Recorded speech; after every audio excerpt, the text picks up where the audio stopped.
গত ২৪ জুলাই মেয়াদ পূর্ণ হওয়ার আগেই হঠাৎ পদত্যাগ করেন রাষ্ট্রপতি মোহাম্মদ শাহাবুদ্দিন। বড় ধরনের কোনো পূর্ব ঘোষণা ছাড়াই তিনি জাতীয় সংসদের স্পিকারের কাছে পদত্যাগপত্র জমা দেন। তার অবর্তমানে এবং নতুন রাষ্ট্রপতি নির্বাচিত না হওয়া পর্যন্ত সংবিধান অনুযায়ী ভারপ্রাপ্ত রাষ্ট্রপতির দায়িত্ব পালন করবেন জাতীয় সংসদের স্পিকার। বাংলাদেশে রাষ্ট্রপতি পদত্যাগের ঘটনা এবারই প্রথম নয়। স্বাধীনতার ৫৪ বছরের ইতিহাসে বাংলাদেশে একাধিক রাষ্ট্রপতি নানা কারণে নির্ধারিত মেয়াদ পূর্ণ করতে পারেননি। কেউ সামরিক অভ্যুত্থানে ক্ষমতাচ্যুত হয়েছেন, কেউ নিহত হয়েছেন, কেউ অসুস্থতায় মৃত্যুবরণ করেছেন, আবার কেউ রাজনৈতিক বা ব্যক্তিগত কারণে পদত্যাগ করেছেন। বাংলাদেশের ইতিহাসে মেয়াদ পূর্ণ করে স্বাভাবিক দায়িত্ব পালন করতে পেরেছেন মাত্র ৪ জন রাষ্ট্রপতি: আব্দুর রহমান বিশ্বাস, বিচারপতি শাহাবুদ্দিন আহমেদ, ইয়াজউদ্দিন আহমেদ এবং আব্দুল হামিদ। অন্যদিকে দায়িত্বরত অবস্থায় নিহত হন বঙ্গবন্ধু শেখ মুজিবুর রহমান ও রাষ্ট্রপতি জিয়াউর রহমান। রাষ্ট্রপতি জিল্লুর রহমান দায়িত্ব পালনরত অবস্থায় অসুস্থতাজনিত কারণে মৃত্যুবরণ করেন। এছাড়া কয়েকজন রাষ্ট্রপতি সামরিক অভ্যুত্থানে ক্ষমতাচ্যুত হন এবং ৬ জন রাষ্ট্রপতি স্বেচ্ছায় অথবা রাজনৈতিক চাপে পদত্যাগ করেন। চলুন দেখে নেওয়া যাক পদত্যাগ করা রাষ্ট্রপতিদের সংক্ষিপ্ত পরিচয়। বিচারপতি আবু সাইদ চৌধুরী। স্বাধীনতার পর ১৯৭২ সালের ১২ জানুয়ারি শেখ মুজিবুর রহমান প্রধানমন্ত্রী হিসেবে দায়িত্ব গ্রহণ করলে বিচারপতি আবু সাইদ চৌধুরী বাংলাদেশের দ্বিতীয় রাষ্ট্রপতি হিসেবে শপথ নেন। ১৯৭৩ সালের ১০ এপ্রিল দ্বিতীয়বার রাষ্ট্রপতি নির্বাচিত হলেও একই বছরের ২৪ ডিসেম্বর তিনি পদত্যাগ করেন। পরে তাকে বৈদেশিক সম্পর্ক বিষয়ক বিশেষ দূত হিসাবে নিয়োগ দেওয়া হয়। তার পদত্যাগের নির্দিষ্ট কারণ কখনো আনুষ্ঠানিকভাবে প্রকাশ করা হয়নি। বিচারপতি আবু সাদাত মোহাম্মদ সায়েম। ১৯৭৫ সালের ৬ নভেম্বর রাজনৈতিক ও সামরিক অস্থিরতার মধ্যে বিচারপতি সায়েম রাষ্ট্রপতির দায়িত্ব গ্রহণ করেন। তিনি একই সঙ্গে প্রধান সামরিক আইন প্রশাসকের দায়িত্ব পালন করেন। ১৯৭৬ সালে প্রধান সামরিক আইন প্রশাসকের দায়িত্ব জিয়াউর রহমানের কাছে হস্তান্তর করেন এবং ১৯৭৭ সালের ২১ এপ্রিল স্বাস্থ্যগত কারণ ও রাজনৈতিক বাস্তবতায় রাষ্ট্রপতির পদ ছেড়ে দেন। বিচারপতি এএফএম আহসান উদ্দিন চৌধুরী।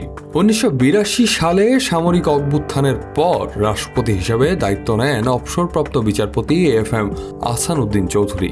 তবে সামরিক শাসক হুসেইন মোহাম্মদ এরশাদের সঙ্গে মতপার্থক্যের জেরে ১৯৮৩ সালের ১১ ডিসেম্বর তিনি পদত্যাগ করেন। এরপর এরশাদ নিজেই রাষ্ট্রপতির দায়িত্ব গ্রহণ করেন। হুসেইন মোহাম্মদ এরশাদ।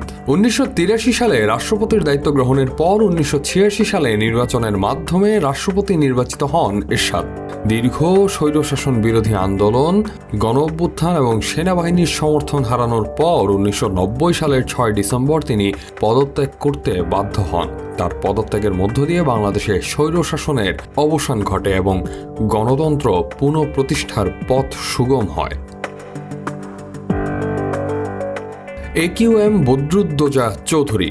২০০১ সালের ১৪ নভেম্বর রাষ্ট্রপতির দায়িত্ব গ্রহণ করেন চিকিৎসক ও রাজনীতিবিদ একিউএম বদরুদ্দোজা চৌধুরী। কিন্তু মাত্র ৭ মাস পর রাজনৈতিক বিতর্ক এবং নিজ দলের অভ্যন্তরীণ চাপের মুখে ২০০২ সালের ২১ জুন তিনি রাষ্ট্রপতির পদ থেকে পদত্যাগ করেন। একই সঙ্গে বাংলাদেশ জাতীয়তাবাদী দল বিএনপি থেকেও তিনি পদত্যাগ করেন। মোহাম্মদ শাহাবুদ্দিন। ২০২৩ সালের ১৩ ফেব্রুয়ারি বাংলাদেশের রাষ্ট্রপতি হিসেবে নির্বাচিত হন মোহাম্মদ শাহাবুদ্দিন। ২০২৪ সালের রাজনৈতিক পট পরিবর্তনের পরও তিনি দায়িত্বে বহাল থাকেন এবং অন্তর্বর্তী সরকারের কাছে সাংবিধানিক ধারাবাহিকতা বজায় রাখতে গুরুত্বপূর্ণ ভূমিকা পালন করেন। তবে ২০২৬ সালের ২৪ জুলাই গুরুতর শারীরিক অসুস্থতার কারণ দেখিয়ে তিনি মেয়াদ পূর্ণ হওয়ার আগেই রাষ্ট্রপতির পদ থেকে পদত্যাগ করেন। সংবিধান অনুযায়ী তার ৫ বছরের মেয়াদ শেষ হওয়ার কথা ছিল ২০২৮ সালে। এবার আসি যারা পদত্যাগ করেননি কিন্তু ক্ষমতাচ্যুত হয়েছেন। বাংলাদেশের রাষ্ট্রপতির ইতিহাসে এমন কয়েকজন আছেন যারা পদত্যাগ করেননি বরং সামরিক অভ্যুত্থানের মাধ্যমে ক্ষমতাচ্যুত হন।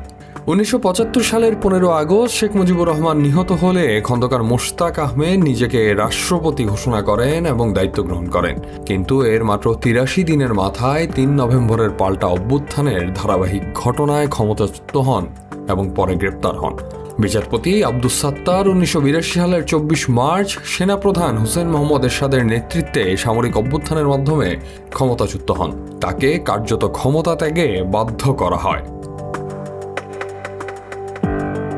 বাংলাদেশের রাষ্ট্রপতি পদের ইতিহাস মূলত দেশের রাজনৈতিক ইতিহাসেরই প্রতিযোগী। স্বাধীনতার পর থেকে এই পদ কখনো সাংবিধানিক ধারাবাহিকতার প্রতীক, কখনো সামরিক হস্তক্ষেপের সাক্ষী হয়েছে। রাষ্ট্রপতি মোহাম্মদ শাহাবুদ্দিনের পদত্যাগ সেই দীর্ঘ ইতিহাসে যুক্ত করল আরেকটি গুরুত্বপূর্ণ অধ্যায়।